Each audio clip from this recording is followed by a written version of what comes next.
अध्याय 761। आइए इस लड़ाई को समाप्त करें। क्या हम? वह धुंधला। ऑर्फियस ने नक्स को देखते ही अपनी उंगली सिकोड़ ली, जो इस समय डिवोरिंग मिस्ट से लिपट गया था।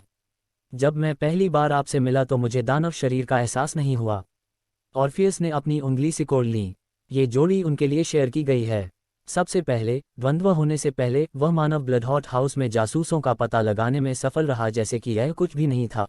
फिर यह मानव उस अजीब क्षमता का उपयोग कर रहा था, वह क्षमता जिसने उसे अपनी इच्छानुसार पर्पल काले पदार्थों की मात्रा दी गई, बिना किसी जादू चक्र या वस्तु समय के। वह क्षमताएं आपके लिए प्यासपूर्ण थीं। हालांकि मानव फिर से गायब हो गया और अचानक गायब हो गया, यहाँ तक कि उसने एक दिव्य चरण कल्टीवेस्टर ने भी उसे खोजा में असफल रहा। डिफ़ॉल्ट, मेलिया उसे अचंभित में डूबा हुआ था और जब वह ठीक पीछे आया और उस पर हमला कर दिया तो वह अचंभित रह गया। फिर इस मानव ने अपने मंत्रों का उपयोग शुरू कर दिया।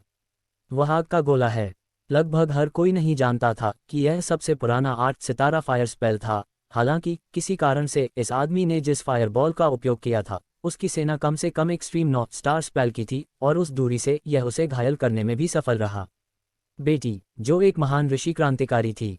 फिर वे फायर लांस फायर बॉलर्स की तरह वे सभी भी सामान्य से अधिक मजबूत थे। ऑर्फियस कुछ समय से नक्स के मंत्रों को देख रहा था और उसने जो कुछ भी इकट्ठा किया था, कुछ भी समझ में नहीं आ रहा था। जादू टोना करने का मूल उपाय सरल था। एक कल्टीवेस्टर एक जादुई ढांचा बनाता है और फिर इसमें मन को शामिल करता है। एक जादुई ढांचा फिर से एक कल्टीवेस्टर के मन के माध्यम से अपने आसपास के मन को नियंत्रित करता है और एक निश्चित ढांचा तैयार करता है। एक बार जब ढांचा तैयार करने के लिए तत्वों की आवश्यकता होती है तो यह एक कहावत का जादू तत्व पैदा होता है। मंत्रों का एक समृद्ध इतिहास था और वास्तव में 8 सितारा मंत्रों को बनाने के लिए भी गहन गहन ज्ञान की आवश्यकता थी। इसलिए सेंट स्टेज से नीचे के क्रांतिकारियों के लिए मंत्रों के साथ प्रयोग करना बिल्कुल अप्रभावी था। वैसे भी सामान्य तरीकों से आप देखेंगे अधिक मन के टुकड़े, आपका जादू मोती ही अधिक शक्तिशाली होगा। हालांकि साथ ही वास्तु का समय भी बढ़ेगा। किसी भी मन संरचना के निर्माण की गति को बढ़ाया जा सकता है क्योंकि वह जादू पर अपनी हिस्सेदारी रखता है। किसी व्यक्ति की संरचना के एक निश्चित हिस्से में कम मन के निर्माण का निर्णय भी ले सकता है जहां इसकी आवश्यकता नहीं है, जिससे जादू को मन की आवश्यकता के लिए बनाया जा सकता है कम हो जाता है। हालांकि कोई भी, बिल्कुल कोई भी, कम स्वाद समय के साथ सीमित मन का उपयोग नहीं किया जा सकता है और फिर भी सामान्य से कहीं अधिक मजबूत जादू पैदा किया जा सकता है। सिद्धांत इसके इस आदमी से पता चला कि वह ऑर्फियस की बेटी के साथ झगड़ रहा था। क्या ये कैसे हो रहा था? यहाँ तक कि एक दिव्य चरण कल्टीवेटर ने भी अपने दिमाग को ठीक करने के लिए उसकी विधि का पता लगाया था और निश्चित रूप से वह अभी भी शामिल हो रही थी। और इस तथ्य का भी उल्लेख नहीं किया गया था कि वह अपने शरीर को दिव्य मंच पर कल्टीवेटर के दर्शन से अदृश्य में सक्षम कर सका था। ऑर्फियस को अब एहसास हुआ कि नक्स ने अपने अलावा किसी को भी इस मैच को देखने की अनुमति नहीं दी, लेकिन इतना अड़ा क्यों था? वह आदमी रहस्यों से भरा पिटारा था। ऐसे रहस्य के लिए किसी भी व्यक्ति को मारने की तैयारी हो जाएगी। ऑर्फियस के चेहरे पर एक छोटी सी मुस्कान दिखाई दी जब उसने धुंध के बीच से नक्स को देखा। मुझे आश्चर्य है कि तुम और कौन से रहस्य छुपा रहे हो, मानव। ये दिलचस्प घटना घट रही थी। जिस समय नायकों को अद्वितीय प्रतिभा वाले सर्वोच्च व्यक्ति के रूप में प्रतिष्ठित किया गया था, वहां वह एक मानव लड़का था। किसी भी नायक से कहीं अधिक क्षमता वाली क्षमता थी जो उसके ठीक सामने खड़ा था। ऑर्फियस को यह देखने की उत्सुकता थी कि जब यह मानव 7 नायकों से मिलेगा तो क्या होगा। ये निश्चित रूप से एक दिलचस्प मुकाबला होगा। ठीक है मेलिया, द्वितीय दौर, यह आपकी जीत थी। अचानक नक्स बोला जब वह डिवोरिंग मिस्ट से घिर गया था। वह जहरीला खून था जिसका खून खत्म हो रहा था। उसके पूरे शरीर में दर्द हो रहा था। अब वह खत्म हो गया था। इसे डिवोरिंग मिस्ट ने निगल लिया था, जो पहले की तुलना में बहुत अधिक खतरनाक और खतरनाक लग रहा था। सिर्फ 1 मिनट बचा है, तो इस लड़ाई को खत्म करें, क्या हम? नक्स बोला। फिर तारांकन कदम। वह आगे बढ़ा। उसका आसपास का दृश्य क्षितिज गायब हो गया और उसका नीचे का क्षितिज काला हो गया और यह अवशेष नहीं रुका। ये हॉस्टल और कुछ ही सेकंड में स्टेज पर पूरा बेरंग काला हो गया। मेलिया ने चेहरे पर चिंता भरी नज़र से नक्स की ओर देखा। आप एक क्षेत्र में चाबी चाहते थे, है ना? इस बार हम मेरे पुराने का उपयोग करके खेल क्यों नहीं प्रतियोगिता? नक्स ने अपने चेहरे पर एक चंचल मुस्कान के साथ सवाल किया और फिर एक बेरल कील जमीन से नजर और मेलिया पर हमला कर दिया, ठीक उसी तरह जैसे उसके ब्लड स्पाइक्स ने नक्स पर हमला किया था। मेलिया चकमा दे गई और नक्स ने बिना रुके उस पर हमला करना जारी रखा। मेलिया ने चकमा दिया और लगातार चकमा जारी रखा। फिर आखिरकार उसने क्लब पर भारी मुस्कान के साथ नक्स की ओर देखा। हालांकि अचानक उसकी अभिव्यक्ति बदल गई। नक्स कहीं नजर नहीं आ रहा था। वह फिर से लापता हो गई थी। मेलिया घबरा गई। उसने चारों ओर देखा और पहले की तरह ध्यान केंद्रित करने की कोशिश की, फिर भी वह उसे नहीं पा सका। विज्ञापन। विज्ञापन। उसने अपने पिता की ओर देखा और उनके चेहरे पर उदासी देखकर उसने पूछा कि पहले की तरह वह भी उसे पा नहीं सकती थी। तभी मेलिया की नज़र ऑवरग्लास पर पड़ी। 47 सेकंड बचे थे। नक्स, वह चिल्लाए, क्या आप इस लड़ाई को इस कायरतापूर्ण तरीके से खत्म करने जा रहे हैं? उसने जोर देकर पूछा। उसने चारों ओर नजरें झुकाकर अपनी अंतिम रेखाएं देखीं। यह अन्वेषण की बेताबी से कोशिश कर रही थी कि वह कहाँ है, क्योंकि अगर उसने ऐसा नहीं किया तो वह बोली थी कि वह हार जाएगी। नक्स, वह फिर चिल्लाए। इस लड़ाई में उसने अंत से लेकर अंत तक इसका आनंद लेना शुरू कर दिया था, हालांकि वह नहीं चाहती थी कि इसका अंत इस तरह हो। भले ही वह हारना वाली थी, लेकिन वह इस तरह हारना नहीं चाहती थी। नक्सिक्स, मेलिया फिर से चिल्लाया। उसके चारों ओर का मैना के रूप में घूम गया, क्योंकि 5 विशाल रक्त भाले तुरंत ही बन गए। उनमें से प्रत्येक भाले के पास ग्रेट सेज स्टेज के तहत किसी को भी पूरी तरह से नष्ट करने की शक्ति थी, और ऐसा क्यों नहीं होगा। आखिरकार मेलिया ने इन्हें बनाने के लिए अपने मन का आधा हिस्सा इस्तेमाल किया। मेलिया नष्ट हो गया था। उसके पास से कुछ भी नहीं था। वह पड़ी गई थी। इस तरह ठीक नहीं हो सकता। दूसरी तरफ नक्स, जो इस समय दूसरे आयाम में था, अपने चेहरे पर नीरस दृष्टि के साथ मेलिया को देख रहा था। आपकी अन्य भाषाएं बंद करो, मूर्ख। मैं यहां से बाहर नहीं आ सकता। उसने मन ही मन शाप दिया। वो भी नहीं चाहते थे कि इसका अंत इस तरह हो। हालांकि जब उसने मेलिया की अभिव्यक्ति पर नजर डाली तो उसे पता चला कि यह नष्ट हो गया था। उनका अंत खुला हुआ था। वह उस पल के लिए तैयार थी जब वह अपने बगल में दिखाई दी। ऐसा कोई रास्ता नहीं था कि वह जल्द ही अपनी पलकें झपकाने वाली थी। नक्स ने ओवरग्लास पर नजर डाली और फिर उसने अभिनय किया। ये खत्म हो गया है। 5 सेकंड बचे थे। नक्स, क्या आप इस तरह के क्षणों में कायरों की तरह व्यवहार करने जा रहे हैं? क्या ये सब इतनी बड़ी बात करने लगी थी? मेलिया चिल्लाए। हालांकि अंत में यहां तक कि नक्स भी मारा गया था। 1 घंटे के अंतराल में रेत के ऊपरी हिस्से से नीचे की ओर प्रस्थान जारी। कुछ और सेकंड के बाद रेत के आखिरी टुकड़े नीचे की ओर रवाना हो गए। द्वैत के अंत का संकेत। अध्याय 762। यह एक उचित लड़ाई नहीं थी। द्वंद्व खत्म हुआ। वो घमासान युद्ध ऐसे ही खत्म हो गया। मेलिया, जिन्होंने अपने साथियों के मन का उपयोग करके 5 ब्लड स्पीयर्स को तैयार किया था, एक गंभीर भाव के साथ स्थिर खड़ी रही। ऐसा प्रतीत होता है कि वह नष्ट हो गया था, किसी का उसमें डूबना नहीं था। उसका बंदा मुठ्ठियां लगातार कांप रही थी। लाल क्षेत्र एक निश्चित दिशा में घूम रही थी और उसका चारों ओर असामान्य था। इन सब बातों से साफ पता चलता है कि वह कितनी बेकार और निराश थी। क्या आप गेम के बाद भी बाहर नहीं आएंगे? मेलिया कर्कश लेकिन ऑफलाइन आवाज में बोली। आपका अंतिम बंद करो। अरे! नक्स, जो इस समय अन्य आयामों के भीतर था, भी चिल्लाया। वह भी निराश था, मेलिया पर नहीं बल्कि खुद पर। उन्हें चॉकलेट ले जाना था कि ऐसा कुछ हुआ होगा। जब उसके प्रतिद्वंद्वी की आंखें ठीक सामने से गायब हो गईं तो क्या वह मूर्ख होगा जिसने अपनी आंखें बंद कर लीं? हर कोई आने वाले गुप्त हमलों के लिए खुद को तैयार करना चाहता है। हालांकि नक्स ने अपने भविष्य के कदमों के बारे में समीक्षा में इस बात पर जोर दिया था कि वह मेलिया की प्रतिक्रिया का पूरी तरह से गलत अनुमान लगाती है और इससे नक्स नाराज हो गई है। हे, क्या आगे आने में बहुत शर्म आ रही है? मेलिया ने मजाक करते हुए कहा। बेशक उनके स्वर में मनोरंजन का कोई निशान नहीं था। वह और भी चिड़चिड़ी लग रही थी। अंत में मेलिया ने एक भूत पिया और अपनी योनि बंद कर ली, उसे शांत करने की कोशिश की। मेलिया, मैं अपोलो। नक्स, जो अंततः अन्य आयामों से बाहर आने का मौका मिला, सामने आया और मेलिया से बात करने की कोशिश की, हालांकि इससे पहले कि वह अपना वाक्य पूरा कर पाता 5 रक्त भाले ने उसकी ओर मुंह किया और हमला कर दिया। नक्स की मुलाकात आश्चर्य से गिरी। उसे ऐसा महसूस हो सकता था वे रक्त भले खतरे थे नहीं, वे जीवन के लिए खतरे थे। वह स्पीयर्स को चकमा देने की कोशिश करते हुए तेजी से कूद गया। हालांकि स्पीयर्स ने चमत्कारिक ढंग से दिशा बदल दी और बढ़ी हुई गति से उसकी ओर गोली चला दी। हवा में पकड़े जाने के बाद नक्स के पास इस हमले को सीधे तौर पर लेने के अलावा कोई विकल्प नहीं था। उसने मिरर को इम्पैक्ट की थोड़ी मात्रा को दूर स्थानांतरित करने के लिए तैयार किया, जबकि बाकी को लेने के लिए खुद को तैयार किया। हालांकि जैसे ही स्पीयर्स उससे लगभग 20 सेमी दूर थे, वे रुक गए। नक्स और मेलिया असमंजस में पड़ गए, और ये देखकर कि मेलिया भी भौहें सिकोड़ रही थी, नक्स और भी अधिक भौहें सिकोड़ने लगा। हालांकि मेलिया को तुरंत समझ आ गया कि क्या हुआ है और उसने अपना सिर उठाया और ऑर्फियस पर नजर डाली, जो उनके ऊपर हवा में तैर रहा था। द्वंद्व खत्म हो गया है। विजेता नक्स लिएंडर। ऑर्फियस ने अपने चेहरे पर भावहीन भाव के साथ घोषणा की। मेलिया शिकायत करना चाहती थी, हालांकि अंत में उसके पास शिकायत करने के लिए कुछ भी नहीं था। वह क्या कह सकती थी? पिता, मैं परिणाम से सहमत नहीं हूं क्योंकि नक्स ने समय बर्बाद करने की अपनी क्षमता का इस्तेमाल किया। ऐसा कोई तरीका नहीं है जिससे वह उन शब्दों को कह सके। तब नहीं जब उसने बेशर्मी से एम्परर स्टेज कल्टीवेटर से लड़ाई की। ईमानदारी से कहूँ तो अब जब वह इसके बारे में सोचती है तो नक्स यहाँ गलत नहीं था। वही थी जिन्होंने सबसे पहले समय सीमा निर्धारित की थी। वह बस इसे अपने फायदे के लिए इस्तेमाल कर रहा था। क्या हर कोई इसी तरह नहीं लड़ा? अपने लाभ को भुनाना और जीत हासिल करने के लिए इसका उपयोग करना, क्या ये लड़ाई की मूल बातें नहीं थीं? अंत में मेलिया ने बस अपने दांत पीस लिए और मैं अपना लो स्वीकार करता हूँ। आइए इसे एक ड्रॉ माने। अचानक नक्स ने टोक दिया। मेलिया ने नक्स पर नज़र डालते ही भौहें चढ़ा लीं।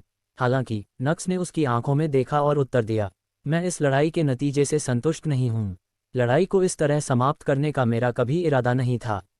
चलिए इसे ड्रॉ ही कहते हैं।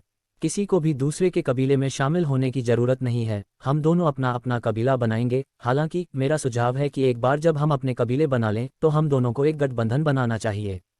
बेशक गठबंधन की शर्तों पर बाद में चर्चा की जा सकती है, जब हम दोनों परिपक्व हो जाएंगे और जान लेंगे कि हमारे कबीले क्या चाहते हैं। आप क्या सोचते हैं? नक्स ने ऑर्फियस पर नज़र डालते हुए सुझाव दिया। ऑर्फियस सोचने लगा, ईमानदारी से कहूँ तो अगर यह एक सामान्य स्थिति होती तो वह इस पर विचार भी नहीं करते। मेलिया निष्पक्ष रूप से हार गई और चूंकि वह अनुबंध की देखरेख कर रहा था, उसने उसे नक्स के कबीले में शामिल होने के लिए मजबूर किया होगा। हालांकि बात यह थी, मेलिया उनकी बेटी थी और वह जानता था कि उसकी बेटी अपने पैरों पर खड़ा होना और अपना वंश बनाना कितना चाहती थी। ऑर्फियस के पास अपनी बेटी से वह अवसर छीनने का साहस नहीं था।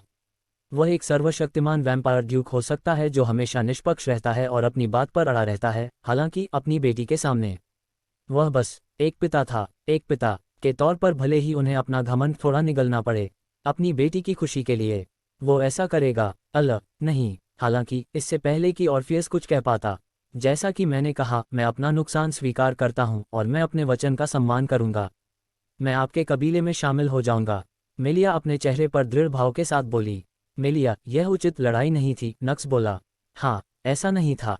मैं एक महान ऋषि कृषक, एक सम्राट के विरुद्ध लड़ रहा था। अगर तुमने अपनी खेती को सीमित करके मुझसे लड़ाई की होती तो ये तुम्हारे लिए उचित नहीं होता। क्यों नहीं? मेलिया ने सवाल किया। क्योंकि वह पूर्ण कृषक है, ऑर्फियस ने उत्तर दिया। संपूर्ण कल्टीवेटर। मेलिया की अभिव्यक्ति बदल गई। हाँ, ये सही है बी, लेकिन दुनिया में एकमात्र पूर्ण कृषक हैं। सात नायक। हाँ, ऑर्फियस ने सिर हिलाया, फिर उसने नक्स की ओर देखा और मुस्कुराया। आप कह सकते हैं कि वह आठवां हीरो है, वह हीरो जिसके बारे में कोई नहीं जानता। आठवां हीरो। मेलिया ने नक्स पर नज़र डालते हुए अपने चेहरे पर एक अजीब भाव दिखाते हुए बुदबुदाया। यदि आपने उसके स्तर पर उससे लड़ाई की होती तो आपके पास उसके खिलाफ कोई मौका नहीं था। ये लड़ाई अनुचित नहीं थी, मेलिया, ऑर्फियस बोला। मेलिया ने कुछ देर तक अपने नक्स पर नज़र डाली और फिर, मैं समझता हूँ, उसने हाँ में सर हिलाया। आप पूर्ण कृषक हैं और संभवतः आठवें नायक हैं। मैं समझ गया। हालांकि सच तो यह है कि मैं फिर भी तुमसे हार गया। मैंने दांव लगाया और मैं हार गया। मैं अपने वचन का सम्मान करूंगा और आपके वंश में शामिल हो जाऊंगा, जब तक, निस्संदेह, आप यह नहीं सोचते कि मैं आपके समूह में शामिल होने के लिए पर्याप्त योग्य हूँ। एक बार जब आप सफलतापूर्वक अपने वंश को पैतृक क्रम में पंजीकृत कर लेते हैं तो आप मुझे आधिकारिक तौर पर बाहर निकाल सकते हैं। ऐसा कोई रास्ता नहीं है जिससे मैं तुम्हें बाहर निकाल दूं। यदि आप शामिल होने का निर्णय लेते हैं तो आप मेरे साथ आएंगे। तुम्हारे साथ आ रहा हूं तो यही है। मेलिया मुस्कुराए। नक्स के चेहरे पर भी हल्की सी मुस्कान आ गई। फिर उन दोनों ने ऑर्फियस की ओर देखा और उनकी आंखों में देखकर ऑर्फियस को एहसास हुआ कि उन्होंने पहले ही अपना निर्णय ले लिया है। अंत में उन्होंने आह भरी। उन्होंने फिर से अपनी बेटी की ओर देखा, फिर उनकी अभिव्यक्ति अपनी सामान्य भावहीन अभिव्यक्ति में लौट आई और उन्होंने कहा, मेलिया, चली जाओ और उन्हें भी अपने साथ ले जाओ। मुझे उससे अकेले में बात करनी है। अध्याय 763 एम्ब्रोसिया ब्लडहॉर्ड। तो आप हमारी नई बनने जा रही हैं? स्काइला ने मेलिया की ओर देखते हुए चेहरे पर बड़ी मुस्कान के साथ सवाल किया। बहन, मेलिया ने बर्नहेन ने वैज्ञानिक को बताया। बेशक, हम चाहते हैं, हम जल्द ही एक ही कबीले का हिस्सा होंगे। एक कबीला दूसरे परिवार की तरह होता है ना? फेलबटा ने तुरंत हस्तक्षेप किया और उसने इसे इतनी अच्छी तरह से किया कि सभी को कुछ बिल्कुल स्वाभाविक लगा। मैम, मैं समझ गया। मेलिया ने समझ लिया, सिर हिलाया। परिवार में आपका स्वागत है, सिस्टर मेलिया। स्काइला मेलिया की ओर से बेरी और उसका हाथ पकड़ लिया गया। स्काइला की हरकतों से मेलिया छोटी सी हैरान हो गई। हालांकि स्काइला के चेहरे पर उल्लास से भरी शुद्ध मुस्कान देखकर मेलिया के पास उसे ठीक करने का दिल नहीं था। उसकी मुद्रा ऊपर उठती है और वह जवाब में मुस्कुराती है। बहन, आपको धन्यवाद। स्काइला फॉरेंडर। स्काइला ने फिर से अपना परिचय दिया। सिस्टर स्काइला, मेलिया ने कहा, हुआ सिर हिलाया। स्काइला की मुस्कान पुतली हो गई और उसने आगे कहा, अब मैं तारा फिर से हमारी अन्य मूर्तियों से मिलवाती हूँ। वह फेल्बर्टा फॉरेंडर हैं, आप उन्हें सिस्टर फेल कह सकते हैं। वह है। स्काइला ने फिर मेलिया के सामने नक्स के अन्य सभी कलाकारों का परिचय देना शुरू कर दिया। उन्होंने पहले भी ऐसा किया था, हालांकि उस समय नक्स में मेलिया की स्पष्ट रुचि अन्य सभी कलाकारों के लिए स्पष्ट थी। आखिरकार किसी को भी आपसे मिलने वाले हर पार्श्व पात्र का नाम याद नहीं रहता, और नक्स के सामने मुश्किल से ही कोई जीव है जो बैकग्राउंड में लुप्त होने से बच सकता है। आप सभी से मिलकर अच्छा लगा। मेरा नाम मेलिया ब्लडहॉट है और मैं भविष्य में आपके कुल में शामिल हो जाऊंगी। मुझे उम्मीद है कि आप सभी मेरी विशिष्ट विशेषताएं होंगी। मेलिया चेहरे पर मुस्कान के साथ बोली। हम खुले दिल से आपका स्वागत करते हैं। स्काइला ने चेहरे पर बड़ी मुस्कान के साथ उत्तर दिया। एक बार खुशियों के सामान के बाद अमाया ने आखिरी बार पूछा कि वह व्याकुल के लिए क्या मांग रही थी। नक्स अभी तक यहाँ क्यों नहीं है? मेलिया ने उत्तर दिया, पिताजी अपनी कुछ बात करना चाहते हैं। ये सुनकर अमाया ने अपनी आंखें सिकोड़ लीं। किस बारे में? उसने प्रश्न किया। मुझे ये पता नहीं है। मेलिया ने सिर हिलाया। मेलिया ने ईमानदारी से उत्तर दिया, उसने मुझे आप सभी को अपने साथ हॉल से बाहर ले जाने के लिए यहाँ भेजा है। तो ठीक है, चलो चलते हैं। अमाया ने सिर हिलाया। मेलिया ने सिर हिलाया, फिर उसने फर्श पर 2 बार कदम रखा। एक तंत्र सक्रिय हुआ और स्पेक्टेटर का पूरा कमरा जिसमें वे थे नीचे की ओर जाने लगा। एक बार जब कमरा जमीन पर पहुंच गया तो दरवाजे खुल गए। सभी महिलाएं कमरे से बाहर चली गईं और नक्स और ऑर्फियस को आखिरी बार देखने के बाद वे सभी हॉल से बाहर निकलने की ओर चल दीं। ये कबीला आप सभी कब पुनः पंजीकरण करने की योजना बना रहे हैं? मेलिया सवाल करने ही वाली थी, हालांकि जैसे ही वह हॉल से बाहर निकली वह स्तब्ध हो गई। स्काइला, जो मेलिया के पीछे चल रही थी, उससे टकरा गई और अमाया, जो स्काइला के पीछे चल रही थी, इस छोटे से खेल का हिस्सा बनने से पहले रुक गई। अन्य महिलाएं अमाया के पीछे चली गईं, हालांकि ये देखने की उत्सुकता में कि क्या हुआ, वे सभी हॉल से बाहर चली गईं और अपने सामने का दृश्य देखकर वे सभी अवाक रह गए। उनके सामने लाजर अपने चेहरे पर एक बड़ी मुस्कान के साथ खड़ा था और लाजर के पीछे एक बड़ा बैनर था जिस पर लिखा था, दुनिया की सबसे प्यारी बहन के लिए अपने कबीले के पहले सदस्यों को खोजने पर बधाई। आप सभी को शुभकामनाएं। टिल्ड सबसे प्यारे भाई द्वारा। नक्स की पत्नियों की नज़र एक ही समय में मेलिया पर पड़ी। उन्हें नहीं पता था कि इस स्थिति पर कैसे प्रतिक्रिया करनी है, और मेलिया के जमे हुए शरीर को देखकर वे जानते थे कि वह भी नहीं जानती थी कि यहाँ कैसे प्रतिक्रिया करनी है। क्या? मुझे पता है कि यह आपको बचकाना लग सकता है, लेकिन यह मेरी सराहना का संकेत है, आप जानते हैं। क्या आप कम से कम एक हल्की सी मुस्कान नहीं ला सकते? लाजर ने मेलिया की ओर देखा और चेहरे पर आशा भरी दृष्टि से बोला, मेलिया, चलो अपने भाई को इस तरह घूरना बंद करो। तुम एक नया कबीला बनाओगी, इतनी जल्दी तुम इस हवेली को छोड़ दोगी, उसके बाद तुम अपने भाई को हर दिन नहीं देख पाओगी जैसा कि तुम अब देखती हो। आप अपने परिवार के साथ अधिक समय न बिता पाने का अफसोस तो नहीं करना चाहेंगे। अब चलो, हमें गले लगाओ। अचानक लाजर के बगल में खड़ी महिला बोली। इवन की नज़र महिला पर पड़ी और उसने भौहें सिकोड़ लीं। उसने पहले इस महिला को पूरी तरह से नज़रअंदाज कर दिया। वह अभी भी लाजरस के पीछे खड़ी 3 अन्य महिलाओं को देख सकती थी, हालांकि यह महिला किसी कारण से उसने पहले उस पर बिल्कुल भी ध्यान नहीं दिया था, और अब जब उसने अंततः बोल दिया है तो इवन उससे नज़रें नहीं हटा पा रही है। महिला के लंबे सफ़ेद बाल थे जो लगभग उसके घुटनों को छूते थे। उसने एक गौथिक बैंगनी गाउन पहना था, उसके कदम हल्के थे, उसका फिगर बिल्कुल आश्चर्यजनक था। उसकी पीली त्वचा, पतली बाहें, छोटी नाक, उसके बारे में सब कुछ सुंदर था। हालांकि क्या सबसे अधिक मोहित उसकी आंखें थीं। उन लंबी सफ़ेद पलकों के नीचे उसकी लाल आंखें चमक रही थीं। ऐसा महसूस हो रहा था जैसे उसके पास उन आंखों से सीधे किसी की आत्मा में देखने की शक्ति है। इस गलियारे में कई खूबसूरत महिलाएं थीं। नक्स की पत्नियां सुंदर थीं। यही बात मेलिया के लिए भी लागू होती है, और यहाँ तक कि लाजर के पीछे खड़ी 3 महिलाएं भी अपने आप में एक लीग में थीं। हालांकि इस महिला के आगे तो सब फीके पड़ गए।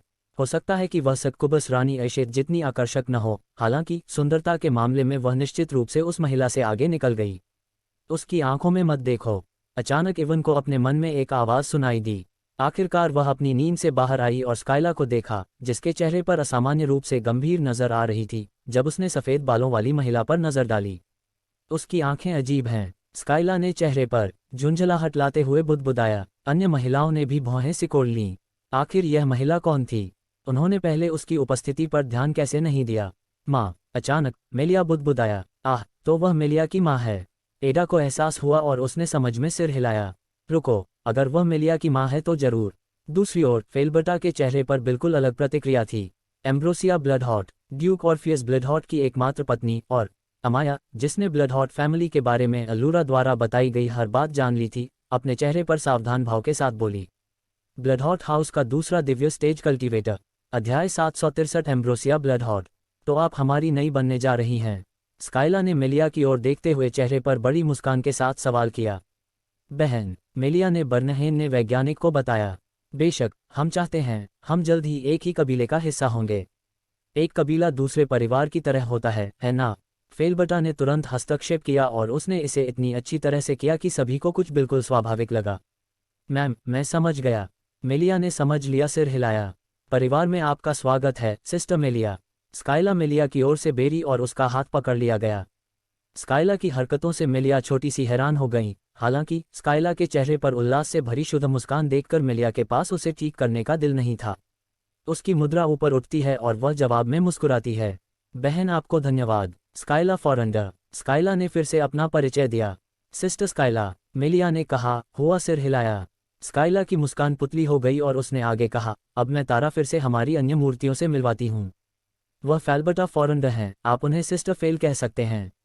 वह है। स्काइला ने फिर मेलिया के सामने नक्स के अन्य सभी कलाकारों का परिचय देना शुरू कर दिया। उन्होंने पहले भी ऐसा किया था। हालांकि उस समय नक्स में मेलिया की स्पष्ट रुचि अन्य सभी कलाकारों के लिए स्पष्ट थी। आखिरकार किसी को भी आपसे मिलने वाले हर पार्श्व पात्र का नाम याद नहीं रहता, और नक्स के सामने मुश्किल से ही कोई जीव है जो बैकग्राउंड में लुप्त होने से बच सकता है। आप सभी से मिलकर अच्छा लगा।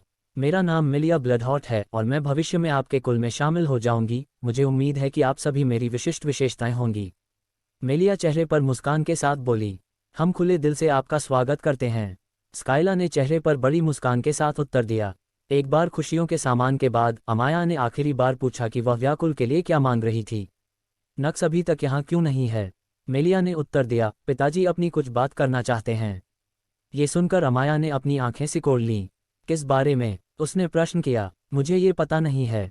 मेलिया ने सिर हिलाया। मेलिया ने ईमानदारी से उत्तर दिया, उसने मुझे आप सभी को अपने साथ हॉल से बाहर ले जाने के लिए यहाँ भेजा है। तो ठीक है, चलो चलते हैं। अमाया ने सिर हिलाया। मेलिया ने सिर हिलाया, फिर उसने फर्श पर 2 बार कदम रखा। एक तंत्र सक्रिय हुआ और स्पेक्टेटर का पूरा कमरा जिसमें वे थे नीचे की ओर जाने लगा। एक बार जब कमरा जमीन पर पहुंच गया तो दरवाजे खुल गए। सभी महिलाएं कमरे से बाहर चली गईं और नक्स और ऑर्फियस को आखिरी बार देखने के बाद वे सभी हॉल से बाहर निकलने की ओर चल दीं। ये कबीला आप सभी का पुनः पंजीकरण करने की योजना बना रहे हैं? मेलिया सवाल करने ही वाली थी, हालांकि जैसे ही वह हॉल से बाहर निकली वह स्तब्ध हो गई। स्काइला, जो मेलिया के पीछे चल रही थी, उससे टकरा गई और अमाया, जो स्काइला के पीछे चल रही थी, इस छोटे से खेल का हिस्सा बनने से पहले रुक गई। अन्य महिलाएं अमाया के पीछे चली गईं, हालांकि ये देखने की उत्सुकता में कि क्या हुआ, वे सभी हॉल से बाहर चली गईं और अपने सामने का दृश्य देखकर वे सभी अवाक रह गए। उनके सामने लाजर अपने चेहरे पर एक बड़ी मुस्कान के साथ खड़ा था और लाजर के पीछे एक बड़ा बैनर था जिस पर लिखा था, दुनिया की सबसे प्यारी बहन के लिए अपने कबीले के पहले सदस्यों को खोजने पर बधाई। आप सभी को शुभकामनाएं। सबसे प्यारे भाई द्वारा। नक्स की पत्नियों की नज़र एक ही समय में मेलिया पर पड़ी। उन्हें नहीं पता था कि इस स्थिति पर कैसे प्रतिक्रिया करनी है, और मेलिया के जमे हुए शरीर को देखकर वे जानते थे कि वह भी नहीं जानती थी कि यहाँ कैसे प्रतिक्रिया करनी है। क्या? मुझे पता है कि यह आपको बचकाना लग सकता है, लेकिन यह मेरी सराहना का संकेत है, आप जानते हैं। क्या आप कम से कम एक हल्की सी मुस्कान नहीं ला सकते? लाजर ने मेलिया की ओर देखा और चेहरे पर आशा भरी दृष्टि से बोला, मेलिया, चलो अपने भाई को इस तरह घूरना बंद करो। तुम एक नया कबीला बनाओगी, इतनी जल्दी तुम इस हवेली को छोड़ दोगी, उसके बाद तुम अपने भाई को हर दिन नहीं देख पाओगी जैसा कि तुम अब देखती हो। आप अपने परिवार के साथ अधिक समय न बिता पाने का अफसोस तो नहीं करना चाहेंगे। अब चलो, हमें गले लगाओ। अचानक लाजर के बगल में खड़ी महिला बोली। इवन की नज़र महिला पर पड़ी और उसने भौहें सिकोड़ लीं। उसने पहले इस महिला को पूरी तरह से नज़रअंदाज कर दिया।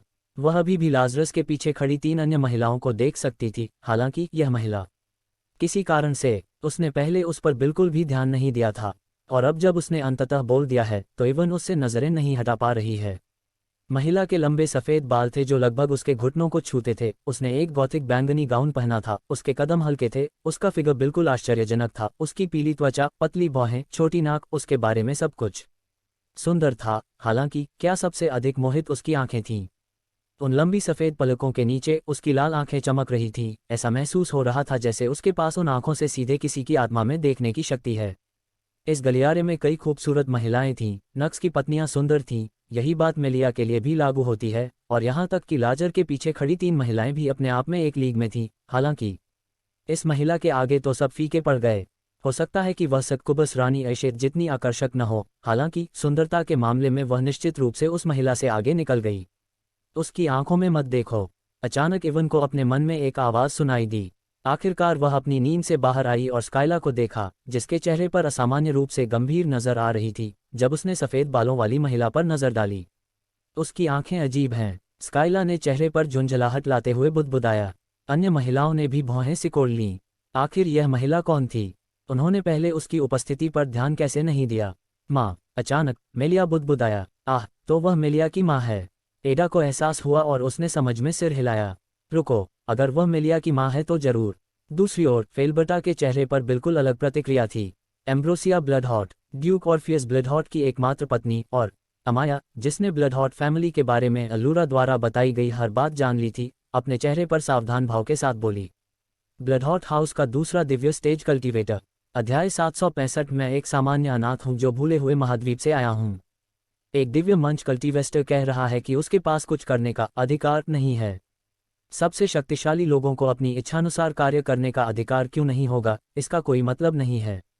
इसका मतलब क्या हुआ? यानियल में डिवाइन स्टेज कल्टीवेटर्स से भी बड़े फिल्मकार लोग हैं, दिव्य अवस्था से ऊपर के जीव। नक्स ने ऑर्फियस की आंखों में देखते हुए सवाल किया। हालांकि ऑर्फियस केवल अनारक्षित मुस्कुराया। नक्स, मुझे मुश्किल स्थिति में मत डालो, मैं इस सवाल का जवाब भी नहीं दे सकता। आप वास्तव में सहमत नहीं हैं, लॉर्ड ऑर्फियस, नक्स ने टिप्पणी की। मुझ पर वर्तमान विश्वसनीय तथ्य, आप इस एहसान का इस्तेमाल कहीं भी बेहतर अनमोल से कर सकते हैं। उन सवालों के जवाब पाना आपके लिए पूरी तरह से अर्थहीन है। ऑर्फियस ने उत्तर दिया। ठीक है, बस इस एक प्रश्न का उत्तर दो और मैं कोई और प्रश्न नहीं पूछूंगा। यह क्या है? क्या मैं जल्द ही किसी समय डिवाइन स्टेज कल्टीवेटर्स से भी अधिक मजबूत लोगों का सामना करूंगा? यह एक अजीब सवाल है। आप अभी भी किसी महान संत को मुश्किल से सामना कर सकते हैं, नक्स। बल्कि इसके बारे में निरंतरता बंद करो। मैं जल्द ही एक कबीला बना दिया, लॉर्ड ऑर्फियस, और मैंने एक या दो चीज़ें सीखी कि कबीला कैसे काम करता है। मेरे कबीले को भविष्य में कई कुलों का सामना करना पड़ा, और उन कुलों में से कुछ कुलों में बेहद शक्तिशाली जानवर होंगे जो नज़रअंदाज कर देंगे सब कुछ। यही तो मैं प्रश्न करना चाहता हूँ। ऐसा क्या मौका है जब मुझे सभी कुल मिलाकर दिव्य स्तर से ऊपर ले जाने वाले लोगों का सामना करना पड़ा? या दूसरे शब्दों में, क्या यानिल में ऐसे कोई कुल हैं जो दिव्य स्तर से ऊपर बने हुए हैं? निश्चिंत बने रहें। दिव्य ज्योति सबसे मजबूत स्तर है जिस तक कोई भी पहुंच सकता है। आपको दिव्य भूत से ऊपर किसी का भी सामना नहीं करना पड़ेगा। यहाँ तक है कि वैम्पायर रॉयल फैमिली, जो दुनिया के 3 सबसे मजबूत परिवारों में से एक है, के पास केवल एक पीक दिव्य स्टेज कल्टीवेटर है जिसके पास किला है। ऑर्फियस ने अपना सामान्य भावहीन स्वर उत्तर दिया। नक्स ने ऑर्फियस के सामने से अर्थपूर्ण दृष्टि देखी। ऑर्फियस ने शायद केवल कुछ ही बातें कही थीं, हालांकि वास्तव में उन्होंने उसे कई सुराग दिए। उनके उत्तर कभी भी निश्चित नहीं थे, वे अमूर्त, समाप्त थे, और वर्तमान नक्स के लिए यह आत्मनिर्भर था। जब तक मेरे पास एक दिव्य मंच के पास कल्टीवेस्टर को मूर्खतापूर्ण बनाने की क्षमता है, मुझे ठीक होना चाहिए, सही है? अचानक नक्स ने सवाल किया, और उसके बेतुके प्रश्न को सुनकर अंततः प्रतिक्रिया देने से पहले ऑर्फियस ने कुछ बार पलकें झपकाईं। बेवकूफ, नक्स ने फेस पर रहस्यमयी मुस्कान के साथ ऑर्फियस की ओर देखा और फिर उद्धरण चिन्ह विस्मयादिबोधक चिन्ह विस्मयादिबोधक चिन्ह विस्मयादिबोधक चिन्ह उद्धरण चिन्ह। ऑर्फियस की अंतिम पंक्ति आश्चर्य से गिरी। नक्स की खेती, उसे अब ऐसा महसूस नहीं हो रहा। नहीं, ये सिर्फ खेती की खेती नहीं थी। वह नक्स के संपूर्ण दृष्टिकोण को समझ नहीं सका। वह आदमी ठीक सामने खड़ा था और वह अभी भी उसे समझ नहीं पाया। अगर नक्स उसके पीछे छिप जाए तो भी वह उसे समझ नहीं पाता। ऑर्फियस को नहीं पता था कि उसकी प्रतिक्रिया कैसी है। उसके दिमाग में कई शानदार परिदृश्य घूम रहे थे, हालांकि अंत में वह बस भरा हुआ था। आप आश्चर्यचकित हो गए हैं? नक्स लिटिल मुस्कुराया। मैं इसे शानदार के रूप में लूंगा। तुम्हें सावधान रहने की जरूरत है, नक्स। मुझे विश्वास है कि तुम्हें पहले से ही पता था, लेकिन मैं चेतावनी देता हूं कि हर किसी के सामने अपने स्वामित्व का प्रदर्शन मत करो। सत्ता लोगों को यह अंधा कर देता है। वर्तमान में तुम मजबूत हो, तथापि तुम्हारे पास जो रहस्य हैं वे एक दिव्य मंच हैं। कल्टीवेटर के लिए कदम उठाने के लिए स्थिरता है। रूप से मजबूत नहीं हो जाओ, तब तक संयमित रहने का प्रयास करो। ऑर्फियस ने दी सलाह। तो फिर मुझे भी आपके आसपास क्या सावधान रहना चाहिए? नक्स ने चेहरे पर चंचल मुस्कान के साथ सवाल किया। अगर ऐसा होता है तो आप ये प्रश्न पूछें कि जीवित न रहें। हालांकि ऑर्फियस इधर उधर नहीं खेल रहा था, वह इस समय बहुत गंभीर था। तुम मेरे साथ लकी रहो, हालांकि जैसा मैंने कहा था, शांत रहो। मैं लॉर्ड ऑर्फियस हूँ, मुझे पता है कि मेरे पास जो रहस्य हैं वे सबसे शुद्ध अवशेषों में भी पैदा हो सकते हैं। मैं इसके बारे में बहुत सावधान हूँ, यही कारण है कि मैंने आपकी मदद की है। इसके साथ मैं अपनी बोली लगाता हूँ, क्षमता हूँ। नक्स ने चेहरे पर गंभीर भाव दिखाते हुए सिर हिलाया। ऑर्फियस ने टिप्पणी की, खुद को छुपाने की आपकी क्षमता मजबूत है, मुझे विश्वास है। इतना ही नहीं, बल्कि अपने परिवेश को महसूस करने की आपकी क्षमता, आपके सामान्य से अधिक मजबूत मंत्र और आपकी वे अद्भुत क्षमताएं भी। मैंने पहले कभी ऐसा कुछ नहीं देखा। ऐसा ही है मानो आप हम में से बाकी लोगों की तुलना में पूरी तरह से अलग बिजली प्रणाली का पालन कर रहे हैं। कभी कभी मुझे भी ऐसा ही महसूस होता है। नक्स ने भी सिर हिलाया। उनका सार, ये यनियल की किसी भी कृषि तकनीक से बिल्कुल अलग था। एशत की ओर से, जब वह आखिरी बार स्टेट में था तब उसने कुछ 11 स्टार कल्टीवेशन तकनीकें भी पढ़ी थीं, हालांकि वे तकनीकें भी सार की आकृति के करीब नहीं पहुंच पाईं। मैं वास्तव में आपकी पृष्ठभूमि के बारे में जानने के लिए उत्सुक हूं, नक्स। ऑर्फियस ने अपने चेहरे पर अर्थपूर्ण दृष्टि के साथ नक्स को देखते हुए टिप्पणी की। मैं एक सामान्य अनाथ हूँ जो भूले हुए महाद्वीप से आया हूँ। भूल गया महाद्वीप हो? ऑर्फियस ने अपने चेहरे पर एक अजीब भाव के साथ बुदबुदाया। बेशक, उन्होंने सामान्य अनाथ भाग को पूरी तरह से बंद कर दिया। अनाथ अभी भी विश्वसनीय था, हालांकि यह अप्रासंगिक था जहां तक सामान्य का प्रश्न था। क्या उसे इसका जिक्र भी करना पड़ा? वैसे भी, मैं आपके मार्गदर्शन के लिए धन्यवाद देता हूं। मैं आपके शब्दों को दिल से याद रखूंगा और उन्हें और बेहतर बनाने के लिए उन पर अमल करूंगा। नक्स ने उस स्थिति में वापस लौटते हुए उत्तर दिया जहां अन्य लोग उसे महसूस कर सकते थे। मैंने विशेष रूप से कुछ नहीं किया, मैं अभी भी मदद के लिए तैयार हूं, नक्स। जब भी मौका मिले तो मांग लेना। मैं इस अवसर को बचा कर रखूंगा। एक दिव्य स्टेज कल्टीवेटर द्वारा मुझ पर उपकार करने की भावना काफ़ी आश्वस्त करने वाली है। मैं इसका उपयोग केवल तभी करूंगा जब मुझे वास्तव में इसकी आवश्यकता होगी। नक्स मुस्कुराया। आप एक कबीला स्थापित करने जा रहे हैं, नक्स। क्या आप निश्चित हैं कि आप अभी कोई मदद नहीं मांगना चाहते? यदि आप इसे कुशलता से उपयोग करते हैं तो आपका कबीला किसी भी अन्य कबीले से बहुत आगे होगा। मैं ऐसी किसी चीज़ के लिए एहसान का इस्तेमाल करने वाला मूर्ख हो जाऊंगा। मुझे विश्वास है कि ब्लडहॉट हाउस के हेरिटेज के पास वह मुझे वह अधिकार देता है जो मैं चाहता हूं। उन शब्दों को सुनकर ऑर्फियस के चेहरे पर एक उत्सुक मुस्कान आ गई। आह, मैंने कहा था कि तुम लेज़र को डिज़ाइन करते जा रहे थे। मैं देख रहा हूं कि तुम क्या करने जा रहे हो, नक्स। बस इतना जान लो कि जब तुम कहोगे तो मैं मदद नहीं करूंगा। यदि आपको मेरी सहायता की आवश्यकता है तो आपको उस पक्ष में कॉल करना आवश्यक है। मैं बाकी हूँ। लाजर बाहर है। ऑर्फियस ने इसकी थोड़ी मदद करने का निर्णय लिया। हालांकि नक्स बस मुस्कुराया। मुझे पता है। अध्याय 766। डार्लिंग, तुम क्या करने की कोशिश कर रहे हो? क्या? लाजर्स ने अपने चेहरे पर घोर अविश्वास का भाव प्रकट किया। संपूर्ण स्थान पर दुखद छा गया और हर्षोल्लास का तूफानी गंभीर तूफान में बदल दिया गया। लाजर के चेहरे पर दिखा ऐसा भाव जो नक्स की मूर्ति ने पहले कभी नहीं देखी थी। मेलिया, तुमने क्या कहा? लेज़र ने उत्सुक स्वर में प्रश्न पूछे। अभी वह जिस तरह से बात कर रही थी वह पहले के उपदेश और हास्यमुक्त तरीके से बिल्कुल अलग थी। अभी लौकी में उसका अधिकार झलक रहा था। इसमें एक विचित्र सम्मोहक शक्ति थी जो उत्तर मांगती थी। यहाँ तक कि मेलिया, जो आमतौर पर अपने भाई के प्रति न्यूनतम व्यवहार करती थी, जब लेज़र की नज़रें टिकती थी तो उसकी अभिव्यक्ति बदल जाती थी। उसे पता चला उसका भाई अभी भी गंभीर था, यहाँ तक कि उसके पास सम्मोहक बल का विरोध करने की शक्ति नहीं थी जो उसके भाई ने की थी। उसने ये प्रश्न पूछा था, इसलिए उसे उत्तर दिया गया। मैंने अपना गोत्र नहीं बनाया, भाई। मैं उनके गोत्र में शामिल हो गया। मेलिया नेक्स की मूर्ति की ओर से हस्ताक्षर और विश्वसनीयता से उत्तर दिया। उन शब्दों को सुनकर लाजर तो क्या, एम्ब्रोसिया ने भी अपनी उंगली सिकोड़ ली। लेजर की 3 पत्नियां जो उसके पीछे खड़ी थीं, मेलिया की जीत का जश्न मनाने के लिए तैयार हो गईं, लेकिन बरनहे चढ़ाए बिना नहीं रह गए। उन तीनों ने आखिरी बार नक्स की आस्था पर दृष्टि डाली। सत्यता से कहूं तो उनके लिए वे केवल कुछ पार्श्व पात्र थे, उनके यहाँ होने का असली कारण मेलिया था। लेज़रस अपनी बहन से प्यार करता था और ईमानदारी से कहूं तो मेलिया का व्यक्तित्व पसंद करने योग्य था। वह उनका सम्मान करती थी और हालांकि उसके चेहरे पर भावनाएं प्रकट नहीं हुईं, लेकिन ये स्पष्ट था कि वह अपनी बहन से प्यार करती थी और उनकी देखभाल करती थी। लेज़र की मूर्ति के लिए मेलिया एक लड़की थी, लेकिन अनोखी छोटी बहन की तरह थी। हालांकि वे उसकी परवाह करते थे और उसके साथ जश्न मनाना चाहते थे। ये सुनकर कि मेलिया इन महिलाओं के समूह में शामिल होने जा रही थी, लाजर की पत्नियां अब उनकी उपेक्षा नहीं कर सकती थीं। ये साइड कैरेक्टर अब साइड कैरेक्टर नहीं थे, और अब जब पत्नियों की नज़र आखिरकार इन महिलाओं पर पड़ी तो उन्होंने देखा कि उन सभी में एक खास आकर्षण था। वे सभी सुंदर थे, हाँ। हालांकि ऐसा लगता है कि उन सभी के पास सुंदरता के अलावा और भी बहुत कुछ है। ये महिलाएं, वे निश्चित रूप से कोई ऐसी आकस्मिक महिलाएं नहीं थी जिनसे कोई मिल जाए और दूसरे दिन भूल जाए।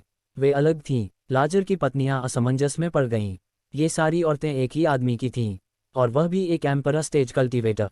उस आदमी ने ये सब कैसे कर दिखाया? ये महिलाएं साधारण नहीं थीं, वे सुंदर थीं और उनमें से कुछ ऐसी दिखती थीं जैसे उनकी उम्र 1 शताब्दी वर्ष से भी कम हो। उस उम्र में उनके सम्राट होने का मतलब था कि वे प्रतिभाशाली भी थीं। महिलाओं को ये पसंद हैं। कोई भी व्यक्ति इन्हें अपने जीवन में पाकर प्रसन्न होगा। यहाँ तक कि लाजर भी, यदि वह अपनी पत्नियों से इतना अधिक जुड़ा हुआ नहीं होता कि वह अन्य महिलाओं को देखने के बारे में भी नहीं सोचता, यहाँ तक कि वह उनके पीछे भी जा सकता था। ऐसी स्थिति में ये तथ्य कि एकमात्र एम्परर स्टेज कल्टीवेटर इन सभी महिलाओं को अपने पास खींचने में कामयाब रहा, ये निश्चित रूप से आश्चर्यजनक था। मेलिया, बताओ अंदर क्या हुआ? क्या उस आदमी ने धोखा दिया? क्या वह किसी तरह तुम्हें ब्लैकमेल कर रहा है? तुम मुझसे इस बारे में चर्चा कर सकती हो, मैं तुम्हें विश्वास दिलाता हूँ, मैं सब कुछ सुलझा लूंगा। लाजर ने इस तथ्य को पूरी तरह से नज़रअंदाज कर दिया कि द्वंद्व के लिए शर्त ये थी कि यदि मेलिया हार जाती है तो वह नक्स के कबीले में शामिल हो जाएगी। उसने इस बात पर भी विचार नहीं किया कि मेलिया हार गई, और वह ऐसा क्यों करेगा? आखिरकार उसकी छोटी बहन किसी भी तरह से एम्परर स्टेज कल्टीवेटर से नहीं हार सकती। वह जानता था कि उसकी छोटी बहन वास्तव में कितनी मजबूत थी। चाहे वह अपनी क्षमता का उपयोग करना हो, अपने प्रतिद्वंद्वी को बेवकूफ़ बनाना हो, युद्ध की रणनीति, एकाग्रता, दिमाग की उपस्थिति, उनकी छोटी बहन इन सभी प्रारूपों में शीर्ष श्रेणी की थी। भले ही उसने उस आदमी की बराबरी करने के लिए खेती कम कर दी हो, फिर भी उसके लिए ये लड़ाई हारना असंभव था। लाजरस स्वयं निश्चित नहीं था कि यदि वे समान कल्टीवेशन स्तर के साथ लड़ते हैं तो वह मेलिया को हरा सकता है, तो एक साधारण सम्राट जो बमुश्किल मैना को संभालना जानता है, उसे कैसे हरा सकता है? इसकी संभावना भी नहीं थी। कुछ और हुआ, और लाजर को यह जानने की जरूरत थी कि यह क्या था। मेलिया, मेरे सवाल का जवाब दो, ट्रेनिंग हॉल के अंदर क्या हुआ? लाजर ने आवाज उठाई और फिर से सवाल किया। अनुबंध के अनुसार प्रशिक्षण हॉल के अंदर क्या हुआ, इसका खुलासा किसी को नहीं किया जाएगा, चाहे वह व्यक्ति कितना भी करीबी रिश्तेदार क्यों ना हो। अचानक सभी को एक आवाज सुनाई दी। वे सभी आवाज की दिशा की ओर मुड़े और काले बालों और रहस्यमयी सुनहरी आंखों वाले एक बेहद खूबसूरत आदमी को ट्रेनिंग हॉल से बाहर निकलते देखा तो सभी के चेहरे पर अलग अलग भाव थे।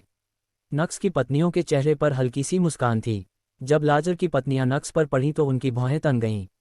उन्हें लग रहा था, आश्चर्य हुआ, ठीक है, वे इसे स्वीकार करेंगे। उन्हें उम्मीद नहीं थी कि वह इतना सुंदर होगा। यह आदमी निश्चित रूप से लाजर से मेल खाता था जब वह दिखने में था, हालांकि उसकी खेती थोड़ी कम थी। उसके चारों ओर आत्मविश्वास की आभा निश्चित रूप से आकर्षक थी। वे अब देख सकते थे कि नक्स की पत्नियां उसकी ओर क्यों आकर्षित थीं। इसका पूरा मतलब तो नहीं था, लेकिन वे फिर भी इसे घटित होते हुए देख सकते थे। दूसरी ओर एम्ब्रोसिया के विचार अलग थे। वह एक दिव्य स्टेज कल्टीवेटर के रूप में नक्स की सच्चाई को समझ सकती थी। एक पूर्ण कृषक हो। एम्ब्रोसिया ने चेहरे पर एक उत्सुक मुस्कान के साथ नक्स की ओर देखा। हालांकि लाजर को इस सब की परवाह नहीं थी, वह बस नक्स की ओर चला गया और उनके चेहरे एक दूसरे के ठीक बगल में थे। लाजर ने डराने वाले अंदाज में नक्स की आंखों में देखा और सवाल किया, तुम्हें लगता है कि अनुबंध सच को हमेशा के लिए छिपा सकता है? मेरे पास चीजों को समझने के अपने तरीके हैं, मानव। हालांकि यदि यह नक्स के अलावा कोई और होता तो लाजर उसे सफलतापूर्वक डरा देता। ये तीसरी बार है, लाजर, नक्स ने उत्तर दिया, और इस बार उसने सभी सम्मान हटा दिए। मेलिया ने यह देखा और महसूस किया कि चीजें अब किसी भी समय खराब हो सकती हैं, इसलिए उसने हस्तक्षेप करने का फैसला किया। हालांकि इससे पहले कि वह ऐसा कर पाती, उसकी माँ ने उसका हाथ पकड़ लिया और उसका सिर हिला दिया। मेलिया ने भौहें चढ़ा दी, हालांकि एम्ब्रोसिया ने चेहरे पर आश्वस्त भाव के साथ सिर हिलाया और उसे देखते रहने को कहा। झिझकते हुए मेलिया पीछे हट गई। एक विशेष दिशा में देखते ही एम्ब्रोसिया के चेहरे पर एक छोटी सी मुस्कान आ गई। सभी आंखों को दूर भेजकर दूर से इस स्थिति पर नजर रखें। AN एम्ब्रोसिया की तस्वीर। डार्लिंग, तुम क्या करने की कोशिश कर रहे हो? अध्याय 767। क्या आप विद्रोह करने की कोशिश कर रहे हैं? इस स्थिति पर नजर रखें सभी की नजरें। तुम क्या करने की कोशिश कर रहे हो, डार्लिंग? एम्ब्रोसिया ने मन ही मन सोचा और उसके चेहरे पर एक चंचल मुस्कान आई। ओर्फियस, जो इस स्थिति को दूर से देख रहा था, एम्ब्रोसिया ने उसकी ओर देखा और समझा कि वह क्या सोच रही थी। हो सकता है कि उन दोनों का नक्स और उनके शिष्यों की तरह का टेलीपैथिक संबंध न हो, हालांकि वे 5000 से अधिक वर्षों से एक साथ हैं।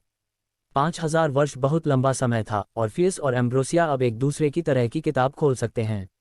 उन्हें किसी भी प्रकार के टेलीपैथिक कनेक्शन के लिए किसी अन्य से बात करने की आवश्यकता नहीं थी। उनकी आंखें ही काफ़ी बड़ी थीं। ऑर्फियस ने एम्ब्रोसिया की ओर से सिर हिलाया की ओर रुख किया। एम्ब्रोसिया ने सिरिया की ओर से जवाब दिया और फिर उसने अपना ध्यान नक्स और लेजे की ओर लगाया। सबसे पहले आप ट्रेनिंग हॉल में आ रहे थे जब स्पष्ट रूप से कहा गया था कि लॉर्ड ऑर्फियस, मेलिया, मेरे और मेरे दोस्तों के अलावा किसी को भी पता नहीं चला है। दूसरी टैब में जब जाने के लिए कहा गया था, हालांकि फिर भी आपने इतनी धोखाधड़ी करने का साहस किया कि अपने साथियों को यहां छोड़ दिया, इस तथ्य पर शर्त लगाई कि मैं उन्हें समझ नहीं पाऊंगा। और ये तीसरा है जो सीधे मेरे पास आ रहा है और द्वंद्व के बारे में फिर पूछताछ कर रहा है, जो से लॉर्ड ऑर्फियस ने अनुबंध के खिलाफ हस्ताक्षर किए हैं। लाजर, तुम क्या मुझे कुछ और ही दोस्तों में नहीं ले रहे हो? नहीं, आइए मेरे बारे में न जाने, क्या आप अपने पिता लॉर्ड ऑर्फियस को बहुत से संस्थान में नहीं ले रहे हैं? या तुम्हें क्या लगता है कि लॉर्ड ऑर्फियस बूढ़ा हो गया है और अब ठीक से नहीं सोच पाया? आप ये क्या बक्सा कर रहे हैं? लेज़र ने अपनी इनसाइट सिकोड़कर ठिकाना दिया। केवल एक सप्ताह में आपने लॉर्ड ऑर्फियस द्वारा स्वयं हस्ताक्षरित अनुबंध को 2 बार तोड़ने का प्रयास किया है। चलो पहली बार के बारे में बात नहीं करते हैं। आप कह सकते हैं कि आप मुझसे पूछना चाहते थे और शांति से सब कुछ हल करना चाहते थे। अगर हम अनदेखा करते हैं तो यह एक सम्मानजनक दृष्टिकोण है, वह जासूसी स्टंट जिसे आपने करने की कोशिश की थी। लेकिन अब क्या होगा? आपने एक बार फिर अनुबंध तोड़ने का प्रयास किया। आपकी ये हरकतें, क्या ये लॉर्ड ऑर्फियस के शब्दों की स्पष्ट अवहेलना नहीं है? लाजर, नक्स ने तब लाजर की लाल आंखों में देखा, फिर उसने अपना सिर झुकाया और अपने चेहरे पर गंभीर भाव के साथ उसने सवाल किया, क्या आप विद्रोह करने की कोशिश कर रहे हैं? कमीने, तुम्हारी यह कहने की हिम्मत कैसे हुई? मैं ऐसा कुछ करने के बारे में कभी सोच भी नहीं सकता। ओह, हालांकि आपकी हरकतें कुछ और ही कहती लगती हैं। नक्स पीछे नहीं हटे। मैं बस इस बात से चिंतित था कि आपने मेरी बहन के साथ गलत किया और मैं स्थिति की दोबारा जांच करना चाहता था। लाजर ने अपना बचाव किया। आह, तो आप कह रहे हैं कि मैं, एकमात्र सम्राट, आपकी बहन, जो एक महान ऋषि कल्टीवेटर है, के साथ अन्याय करने में कामयाब रहा, और मैंने ऐसा आपके पिता लॉर्ड ऑर्फियस, एक दिव्य स्टेज कल्टीवेटर के सामने किया। और यह बात नहीं है, आप कह रहे हैं कि आप कुछ ऐसा खोज सकते हैं जो लॉर्ड ऑर्फियस भी नहीं ढूंढ सका। उस आत्मविश्वास से क्या मतलब, लाजर? नहीं, क्या अब इसे आत्मविश्वास भी कहा जा सकता है? ये सोचना कि आपकी बहन अपनी रक्षा करने में बहुत कमज़ोर है और आपके पिता इतने मूर्ख हैं कि यह समझ नहीं पाते कि उनकी बेटी के साथ अन्याय हो रहा है। लाजर, इस समय आप अपनी बहन और अपने पिता दोनों को हीन दृष्टि से देख रहे हैं। नक्स चेहरे पर हल्की सी मुस्कान के साथ बोला, मैं किसी को तुच्छ नहीं समझता। मैं अपनी बहन से प्यार करता हूं और अपने पिता का पूरे दिल से सम्मान करता हूं। मैं उन्हें कभी भी तुच्छ नहीं समझूंगा। मेरे शब्दों को तोड़ मरोड़ कर पेश करने की कोशिश मत करो। मैंने आपके किसी भी शब्द को तोड़ मरोड़ कर पेश नहीं किया है, लेज़र। मैंने केवल वही कहा है जो कोई भी तार्किक व्यक्ति अगर इस घटना के बारे में सुनेगा तो वह क्या निष्कर्ष निकालेगा।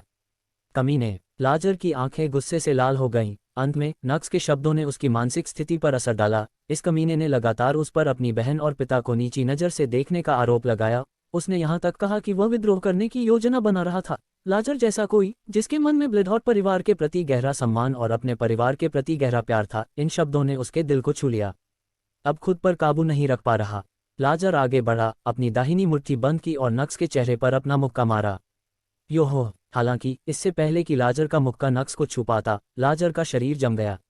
उसकी आंखें आश्चर्य और भ्रम से फैल गईं। हालांकि तभी उसे एक आवाज़ सुनाई दी, ठीक है, इससे पहले की बात और बढ़े, चलो इसे रोक दें, है ना? लाजर ने अपनी आंखें घुमाईं और अपनी मां को आगे बढ़ते हुए देखा। क्या अब आप शांत हो गए? एम्ब्रोसिया ने लाजर की ओर देखा और सवाल किया। लाजर ने अपनी आंखें ऊपर नीचे घुमाईं। एम्ब्रोसिया समझ गई और फिर उसने अपना हाथ हिलाया। लाजर ने अपने शरीर पर नियंत्रण हासिल कर लिया। फिर उसने क्षण भर के लिए नक्स पर नजर डाली। हालांकि चूंकि उसकी मां ने खुद को इस सब में शामिल कर लिया था, इसलिए उसने इससे बाहर निकलने का फैसला किया। एम्ब्रोसिया मुस्कुराई, फिर उसने नक्स की ओर देखा और, मैं अपने कृत्य के लिए माफ़ी मांगता हूँ, नक्स। लेडी एम्ब्रोसिया, अगर मेरे कृत्य से आपको ठेस पहुंची हो तो मैं माफ़ी मांगता हूँ। नक्स चेहरे पर हल्की सी मुस्कान के साथ झुक गया। हालांकि अंदर से उसे समझ नहीं आ रहा था कि वह कैसे प्रतिक्रिया दे। इन डिवाइन स्टेज कल्टीवेटर्स और उनके हास्यास्पद उच्च आकर्षण के साथ क्या है? उनकी पत्नियों ने उन्हें पहले ही इस महिला के बारे में चेतावनी दी थी। उन्होंने कहा था कि वह सुंदर और अजीब तरह से सम्मोहक थी, लेकिन आखिर क्या, वह बस आगे बढ़ी थी और उसे देखकर मुस्कुराई थी। इतनी सरल कार्रवाई कैसे हो सकती है? ... ऐसा असर नक्स समझ नहीं सका। हालांकि वह जानता था कि वह यहाँ पीछे खड़ा नहीं रह सकता। वह यहाँ कुछ पाने के लिए आया था और वह यहाँ से निकले बिना नहीं जाता था। आपने केवल सच्चाई बताई है, आपको माफ़ी मांगने की कोई ज़रूरत नहीं है। एम्ब्रोसिया मुस्कुराया। माँ, लाजर बीच में आना चाहता था, हालांकि एम्ब्रोसिया ने बस उसकी ओर देखा और वह पीछे हट गया। लाजरस की हरकतें गलत और भ्रामक हो सकती हैं, हालांकि मैं आपको आश्वस्त कर सकता हूँ, उसका इरादा किसी का अनादर करना या उसे तुच्छ समझना नहीं था। वह केवल अपनी बहन की खातिर ऐसा कर रहा था। आप देखिए, वह अपनी बहन से कुछ ज़्यादा ही जुड़ा हुआ है। इतना आसक्त कि कभी कभी वह तर्क करना भी भूल जाता है और इस तरह का व्यवहार करने लगता है। मैं उसके स्थान पर माफ़ी मांगता हूँ। एम्ब्रोसिया हल्के से मुस्कुराई। हालांकि ये देखकर कि उसकी माँ उसका पक्ष ले रही थी, लाजर को बिल्कुल भी खुशी नहीं हुई। उसने अपने कार्यों पर विचार किया और महसूस किया कि वह कितना गलत था। पहले उसने अपनी बहन पर शक किया, फिर अपने पिता पर, और अब उसकी जगह उसकी माँ को भी माफ़ी मांगनी पड़ी।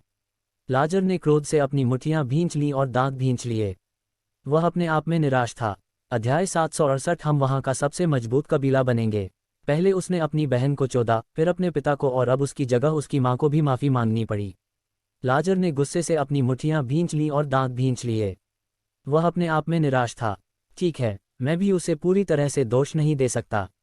अगर मैं उसकी जगह पर होता तो शायद मैंने भी उसका जैसा ही किया होता। आखिरकार परिवार की सभी दलीलें ऊपर दिखाई देती हैं।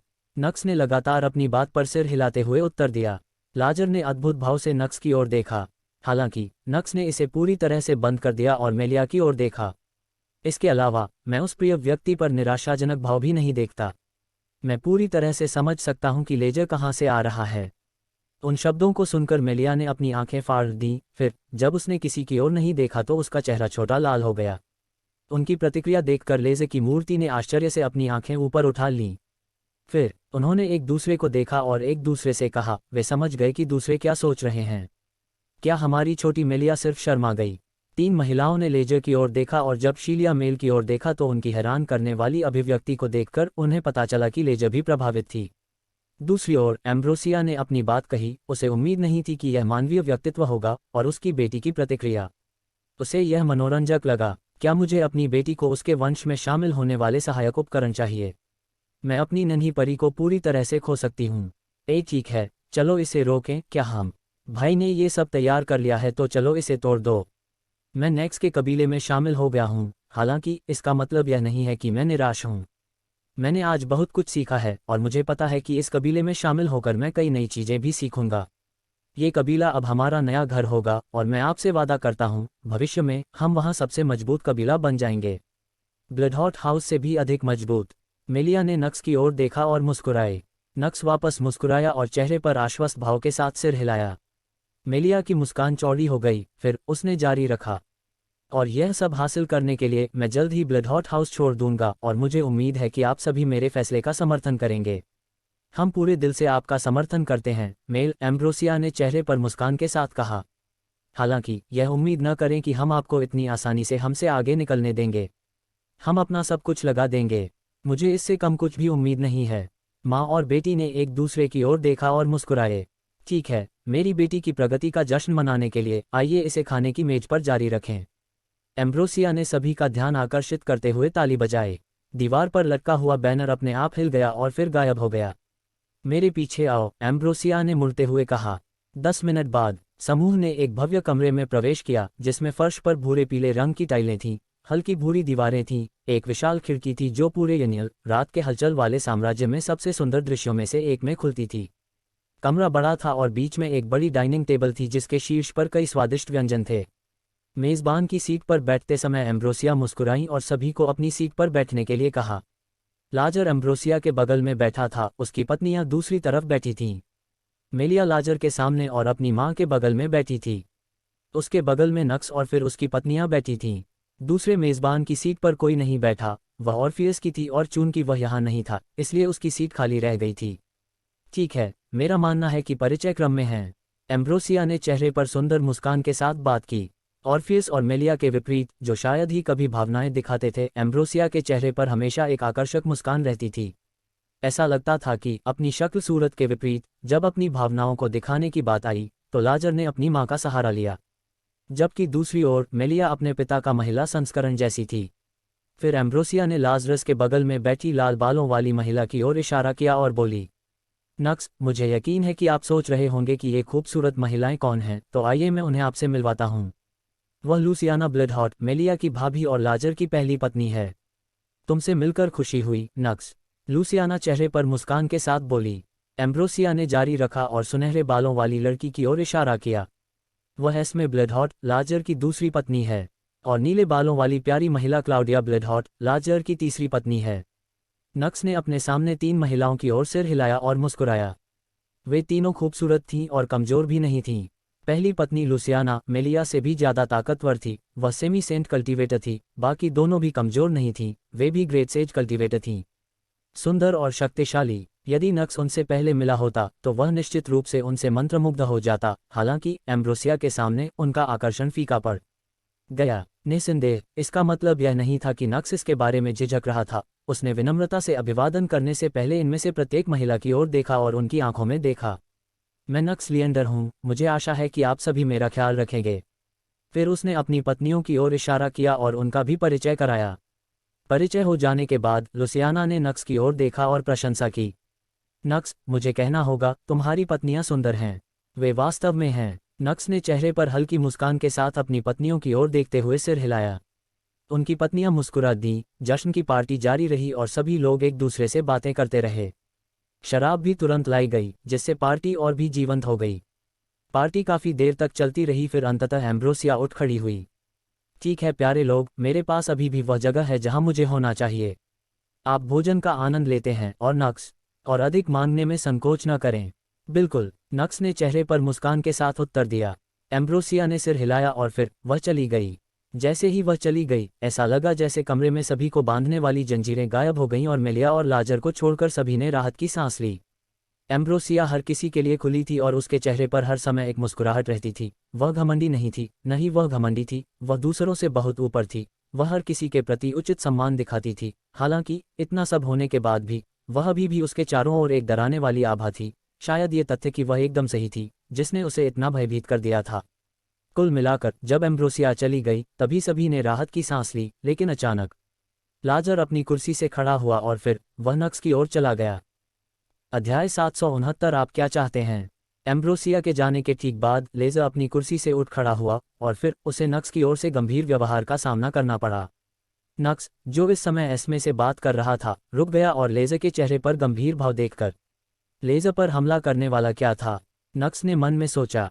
खैर, अगर वह भी था तो नक्स को बहुत चिंता नहीं थी। नहीं, इसलिए नहीं कि वह लेजर से अधिक शक्तिशाली था। हो सकता है कि उसने मेलिया को हरा दिया हो। हालांकि लेजर के, जो एक अर्ध संत था, उसके पास कोई मौका नहीं था। भले ही उसने अपना सब कुछ दे दिया, लेजर के खिलाफ जीतना बिल्कुल प्रभावशाली होगा। मेलिया को भी एवर के खिलाफ जीत नहीं मिली थी।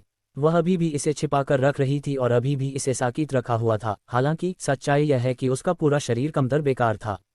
जो चित्र उसका सुधारित पुनर्जनन या उपचार औषधि से भी ठीक नहीं हो सकता। वह लड़ाई की स्थिति में नहीं था, यहाँ तक कि अभी तक मेलिया के खिलाफ रहना भी मुश्किल था। हालांकि नक्स फिर भी ड्राई नहीं था।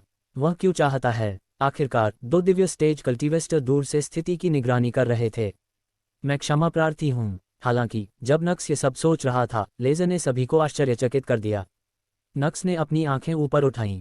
आप सही थे, मैंने अपने पिता, अपनी बहन का अपमान किया है और यहाँ तक कि अपनी माँ को भी इस स्थिति में हस्तक्षेप करने के लिए मजबूर किया है। इतना ही नहीं, बल्कि मैंने आपका भी अपमान किया है और इसके लिए मैं माफ़ी मांगता हूँ। मुझे गहरा अफसोस है। मुझे पता है कि मुझे अपनी बहन की जगह का फैसला नहीं लेना चाहिए। हालांकि मेरी यह बुरी आदत बार बार वापस आती रहती है। हालांकि मैंने खुद को नियंत्रित करने के लिए पूरी तरह से कोशिश की और मुझे आशा है कि आप मेरी बहन की अच्छी देखभाल करेंगे। ये शब्द कलाकार लाजर ने अपना सिर झुका लिया। ये देखकर मेलिया ने अपनी बाईं तरफ कर ली। लाजर एक रूमानी व्यक्ति था, ब्लडहॉट हाउस का उत्तराधिकारी। उसे अपने पिता के अलावा किसी और के सामने सर झुकाना नहीं चाहिए था। उसके लिए नक्स के सामने अपना सिर झुकाना। मेलिया को समझ नहीं आ रहा था कि वह इस स्थिति पर कैसे प्रतिक्रिया दे। न केवल मेलिया बल्कि नक्स भी असमंजस में थी। इस परिवार का हाल क्या है? वे प्रभावी क्यों हैं? उसके मन में आश्चर्य हुआ। पहले ये ऑर्फियस था और अब लाजर्स।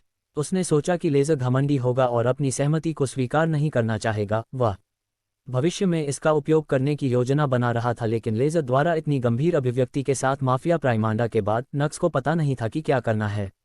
भगवान लाजर, आप मेरे सामने इस तरह नहीं झुक सकते। कृपया अपना सिर उठाएं। आप ब्लडहॉट हाउस के उत्तराधिकारी हैं। यदि आप इतनी आसानी से दूसरों के सामने अपना सिर झुकाते हैं तो आप अपने घर का अपमान कर रहे हैं। मैं अभी एक भाई की भूमिका निभा रहा हूँ। इससे कोई फर्क नहीं पड़ता, आप किसी भी स्थिति में अपना सिर नहीं झुका सकते। नक्स ने जवाब दिया और उन शब्दों को सुनकर लाजर ने अपना सिर उठाया। फिर नक्स ने लाजर की ओर देखा और जारी रखा, इसके अलावा अगर आपको लगता है कि एक साधारण माफ़ी से सब कुछ खत्म हो जाएगा तो आप गलत हैं। अंत में नक्स को पता था कि वह इस अवसर को नहीं खो सकता। लाजर एक अच्छा आदमी था, हालांकि अभी उसे अपने कबीले के बारे में सोचना था। ये भी कौन कह सकता है कि भविष्य में क्या होगा। ब्लडहॉट हाउस के लिए भी यह एक सुनहरा अवसर हो सकता है। नक्स की बातें सुनकर मेलिया की त्योरियां चढ़ गईं। नक्स, उसने पुकारने की कोशिश की, हालांकि लाजरस ने उसे रोक दिया। आप क्या चाहते हैं? उन्होंने सवाल किया। 3 मौके। मैं चाहता हूं कि ब्लडहॉट हाउस हमें भविष्य में 3 मौके प्रदान करे। जब भी हमारा कबीला इसके लिए अनुरोध करेगा, ब्लडहॉट हाउस हमारी मदद के लिए तैयार रहना चाहिए। हालांकि लाजर ने सीधे अपना सिर हिलाया। मैं ऐसा नहीं कर सकता, यह मेरी गलती थी। आप इसमें ब्लडहॉट हाउस को शामिल नहीं कर सकते। आप जब चाहें मेरी मदद मांग सकते हैं, मैं इसके लिए तैयार रहूंगा। अगर आप मेरी मदद मांगेंगे तो मुझे इसकी भी परवाह नहीं होगी। 10 या यहाँ तक कि 20 बार भी, लेकिन ब्लडहॉट हाउस आपके पास वह नहीं हो सकता। मुझे लगता है कि आप भूल रहे हैं कि आप कौन हैं, भगवान लाजर। आप ब्लडहॉट हाउस के उत्तराधिकारी हैं, आप ब्लडहॉट हाउस का प्रतिनिधित्व करते हैं। जाहिर है ब्लडहॉट हाउस को आपके कार्यों के परिणामों का सामना करना पड़ेगा। उद्धरण चिन्ह डॉट डॉट डॉट उद्धरण चिन्ह। लाजर चुप हो गया और उसने अपनी आंखें बंद कर लीं। ऐसे ही 1 मिनट बीत गया। माहौल गंभीर था, किसी ने कोई शब्द नहीं कहा। हर किसी की नज़र बस शो के 2 मुख्य पात्रों नक्स और लाजर पर पड़ी। तभी अचानक लाजर ने अपनी आंखें खोली और उसके आसपास का माहौल बदल गया। आप चाहते हैं कि ब्लडहॉट हाउस, वह घर जिसमें 3 डिवाइन स्टेज कल्टीवेटर और अनगिनत अन्य शक्तिशाली कल्टीवेटर आपकी इच्छानुसार आपकी सहायता के लिए आएं। क्या आप इसे बहुत आगे नहीं बढ़ा रहे हैं? मैं वह नहीं था जिसने गलती की थी। नक्स, तुमने पहले मुझे लाजर कहा था। अचानक लाजर बोला। नक्स ने असमंजस में अपना सिर झुका लिया और लाजर जारी रहा। मुझे उचित सम्मान के साथ बुलाने के बजाय आपने मुझे मेरे नाम से बुलाया। यह न केवल मेरे लिए बल्कि ब्लडहॉट हाउस के लिए भी अनादर का स्पष्ट संकेत था। मैंने आपका अनादर किया, लेकिन आपने ब्लडहॉट हाउस का अनादर किया, जो बनाता है हम बराबर हैं। नहीं, यह आपको एक कठिन स्थिति में भी डाल देता है। अगर मैं चाहूँ तो मैं बस चला जा सकता हूँ और आपको इससे कुछ नहीं मिलेगा। यदि इसके कारण है तो मैं खुद को बचाने के लिए उनमें से कई का निर्माण कर सकता हूँ। मैं इसे अपनी सद्भावना से नहीं कर रहा हूँ और इस तथ्य से कि मैं वास्तव में हमारे रिश्ते में आई किसी भी दरार को ठीक करना चाहता हूँ। हालांकि आपको ये जानना होगा कि ब्लडहॉट हाउस के उत्तराधिकारी के रूप में मैं अपने घर को नुकसान में नहीं डाल सकता। बहुत अधिक दबाव न डालें और जब आपके पास समय हो तब अपनी स्थितियां बदलें। या हो सकता है कि तुम खाली हाथ वापस लौट जाओ। उद्धरण चिन्ह डॉट डॉट डॉट उद्धरण चिन्ह। इस बार नक्स चुप हो गया। दूसरी ओर ऑर्फियस और एम्ब्रोसिया, जो दूर से स्थिति देख रहे थे, मुस्कुराए। आप गौरवान्वित दिखते हैं। एम्ब्रोसिया ने ऑर्फियस के चेहरे की ओर देखा और बुदबुदाया। ये बेहतर हो सकता था, ऑर्फियस ने उत्तर दिया। उनके चेहरे पर अब भी वही उदासीनता झलक रही थी, हालांकि एम्ब्रोसिया उनकी भावनाओं को एक खुली किताब की तरह पढ़ सकते थे। अंत में वह सिर्फ मुस्कुराए और अपने सामने इस दिलचस्प मुकाबले को देखती रही। ठीक है, मैं पीछे हट जाऊंगा। अंत में नक्स ने हार मान ली। अध्याय 770। आप दोनों वास्तव में भाई और बहन हैं। ठीक है, मैं पीछे हट गया, नक्स बोला। फ्री माँ के, उन्होंने जारी किया। लेज़र ने बर्नहेम को सूचीबद्ध किया, हालांकि उन्होंने जो कहा वह सुनने का निर्णय था। पहले की तरह जब हम ऐसा करना चाहते हैं तो ब्लडहॉट हाउस को हमारी सहायता के लिए आमंत्रित किया जाता है। हालांकि इस बार ब्लडहॉट हाउस के पास हमें ठीक करने का विकल्प है। यदि ब्लडहॉट हाउस को लगता है कि हमारी किसी विशेष स्थिति में है, मदद करना इसके लिए जरूरी नहीं है, या घर में ही कुछ ऐसी स्थिति है जिसमें उन्हें एक की आवश्यकता है, वे हमारे कुल के लिए ठीक कर सकते हैं और हम मौका बरकरार रखते हैं। इस तरह ब्लडहॉट हाउस को किसी गांधी स्थिति में नहीं पड़ना चाहिए और हमें वही मिलेगा जो हम हैं। आप क्या देखते हैं? आपने कुछ भी नहीं बदला है। लाजर सीधा सादा था। मैं आपको हमारे फेसबुक को ठीक करने का विकल्प देता हूँ। ये सिर्फ शब्दों को तोड़ने मरोड़ कर पेश करने जैसा है। क्या आपको लगता है कि आप कभी खुद को ऐसी स्थिति में पाएंगे जहां ब्लडहॉट हाउस के पास आपको सहारा की शक्ति नहीं होगी? सिर्फ हमारा नाम ही ज़्यादातर समय आपकी मदद के लिए काफ़ी है। एक ऐसी स्थिति जहां पहुंच तक की स्थिति की आवश्यकता होगी और आपके प्रस्ताव को कभी भी हमें माफ़ नहीं किया जाएगा। फिर मुझे समझ में नहीं आता, यदि केवल आपका नाम ही हमारे अधिकांश कार्यों को हल करने के लिए उपयुक्त है, तो आप अपनी बहन के वंश की मदद क्यों नहीं लेंगे? नक्स ने अपने चेहरे पर एक चंचल मुस्कान के साथ सवाल किया और अचानक मेलिया की ओर देखते ही लेजे की अभिव्यक्ति बदल गई। उनका हाव भाव देखकर अमाया फ्लोरिडा सी तस्वीरें दी गईं। यह एक अच्छी चीज़ थी। वह अनमोल की, मैं सर्वश्रेष्ठ से पाठ्य पुस्तक है। नक्स ने उत्तर दिया। वह डरपोक लड़का, एम्ब्रोसिया मस्का, वह जानता है कि अपने कार्ड का उपयोग कब करना है। ऑर्फियस ने भी सिर हिलाया। क्या आपको लगता है कि लाजा इसके झांसे में आ जाएगी? एम्ब्रोसिया ने प्रश्न किया। वह करेगा। ऑर्फियस ने बिना किसी हिचकिचाहट के सिर हिलाया। बेशक ऐसा इसलिए नहीं था क्योंकि उन्हें लगता था कि उनका बेटा मूर्ख है। ऑर्फियस भले ही यह न दिखाए, लेकिन उसे अपने बच्चों पर गर्व था। उनके दोनों बच्चे उनकी उम्र के मुकाबले कहीं बेहतर हैं। लाजर इतना चतुर है कि उसे पता चल गया कि नक्स क्या करने की कोशिश कर रहा था।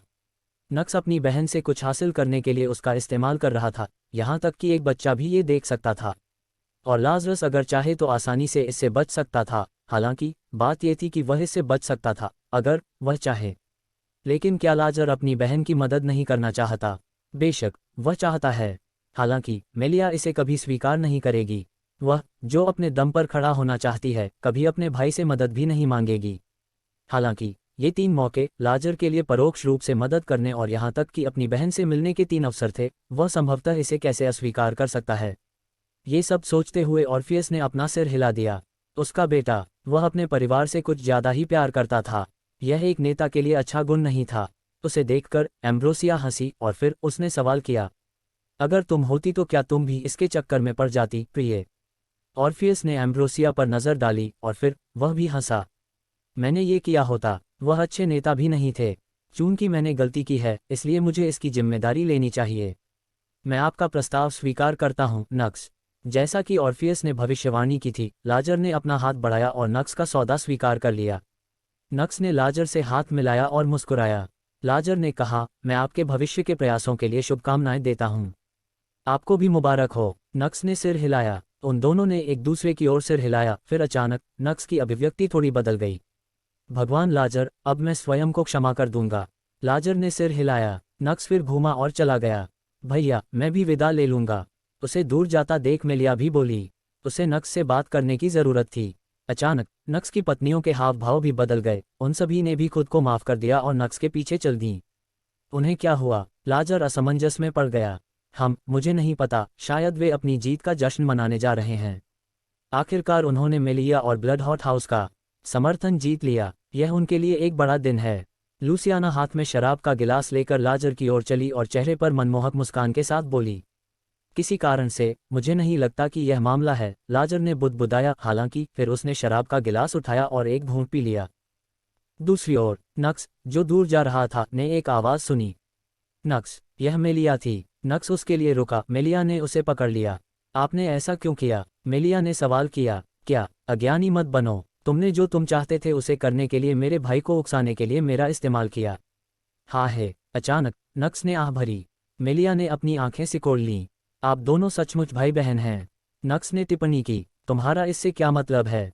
मेलिया ने सवाल किया। तुम दोनों बिल्कुल मत सोचो। नक्स ने टिप्पणी की और फिर उसने जारी रखा। क्या तुम्हें लगता है कि तुम्हारे भाई को इस बात का एहसास नहीं हुआ कि मैं उससे जो चाहता था उसे पाने के लिए मैं तुम्हारा इस्तेमाल कर रहा था? नक्स ने सवाल किया और मेलिया ने असमंजस में अपनी आंखें झुका लीं। तुम्हारा भाई मूर्ख नहीं है, मेलिया। वह जानता है कि वह क्या कर रहा है। भविष्य में अगर हमारे कबीले में शामिल हो गए तो हम संभाल नहीं पाएंगे। क्या आपको लगता है कि ब्लडहॉट हाउस चुप रहेगा और किनारे से देखेगा? क्या वे केवल देखते रहेंगे मौन में जब आप अपने जीवन के सबसे कठिन समय का सामना करते हैं और मर भी सकते हैं? क्या आप सिर्फ देख पाएंगे यदि आपके भाई का सिर गिरने वाला है? बिल्कुल नहीं, आप ऐसा नहीं करेंगे। यही बात आपके भाई पर भी लागू होती है और वह इसे जानता है। वे 3 मौके उसके लिए आपकी मदद करने के सिर्फ बहाने हैं। अब उसे आपकी मदद करने के लिए कभी भी अपनी प्रजा के सामने कोई मामला खड़ा करने की जरूरत नहीं पड़ेगी। वह बस इतना कह सकता है, मैंने अपना वचन दे दिया और आपकी मदद के लिए आ सकता है। इस तरह सदन के प्रमुख के रूप में उनकी स्थिति पर कोई असर नहीं पड़ेगा। मेलिया, उसने इस सौदे में कभी कुछ भी खोया नहीं। यह उनकी ओर से पूरी तरह से सोचा समझा कदम था। एक सोची समझी चाल जो आपने उसके सामने गणना की थी। मेलिया ने अपनी आंखें सिकोड़ लीं। ठीक है, मैं इससे इनकार नहीं करूंगा। नक्स मुस्कुराया। एक उत्तराधिकारी के रूप में उनकी स्थिति के बारे में क्या कहा जाएगा जो अब प्रभावित होगी जब हर किसी को पता चलेगा कि ब्लडहॉट हाउस ने एक ऐसे कबीले की मदद करने का वादा कैसे किया जो अभी तक पंजीकृत भी नहीं है। क्या तुम्हें लगता है कि तुम्हारा भाई ऐसी किसी चीज से उबर नहीं पाएगा? लॉर्ड ऑर्फियस ही वास्तव में इस समय ब्लडहॉट हाउस पर शासन कर रहे हैं और वह लंबे समय तक इस पर शासन करेंगे, इतना समय कि आपका भाई इससे उबर सके और अपनी प्रजा के सामने एक मजबूत छवि बना सके। आखिरकार वह एक अर्ध संत है जो संतों को हरा सकता है। मुझे यकीन है कि यह उनके जीवन की आखिरी उपलब्धि नहीं होगी। नक्स मुस्कुराया। उद्धरण चिन्ह डॉट डॉट डॉट उद्धरण चिन्ह। मेलिया चुप हो गई। यदि वह आपके प्रश्नों का उत्तर दे देता है तो मैं अब छुट्टी ले लूंगा। नक्स बोला और फिर वह भाग गया।